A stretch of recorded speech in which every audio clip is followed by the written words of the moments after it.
Mukhang mauuwi na talaga sa kasalan ang relasyon ni Janine Gutierrez at Jericho Rosales, kung saan, ay botong-boto na ang pamilya Gutierrez kay Jericho, na kahit ang ama ni Janine na si Monching ay sobrang close na nito.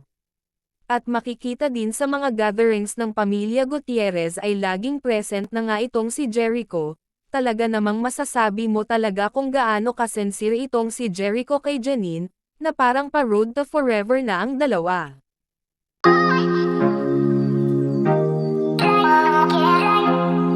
Tawang-tawa si Monching Gutierrez na ama ni Janine Gutierrez, kung saan ay naitanong sa kanya kung ano ang masasabi niya tungkol sa relasyon ng kanyang anak kay Jericho Rosales. Sinagot naman ni Monching na talagang natatawa pa ito na sinabi na, good luck na lang daw sa kanya, na si Jericho Rosales pala ang kanyang sinabihan, kung saan, ay nasa harap lang pala niya si Jericho at Janine.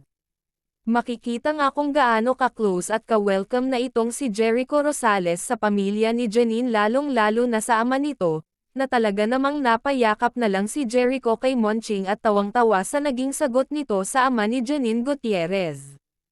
Of course, it's kilig and fun to be, to hear that, diba? It's they're just, like a huge and great family. Si Jericho ng welcome to the Gutierrez. Good luck sa kanya. Oo, wala naman akong as long as they're happy, wala naman, no problem with me. Yeah, mabait ba? Mabait naman.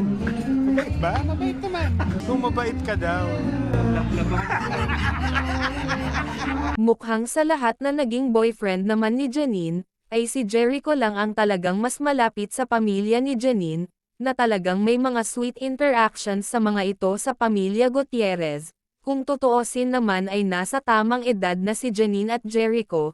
Si Janine Gutierrez ay pinanganak noong October 2, 1989, si Janine ay 36 na, at si Jericho naman ay pinanganak noong September 22, 1979 at 46 na ito. Talaga namang kasal na lang ang kulang sa dalawa dahil pareho naman silang stable in life.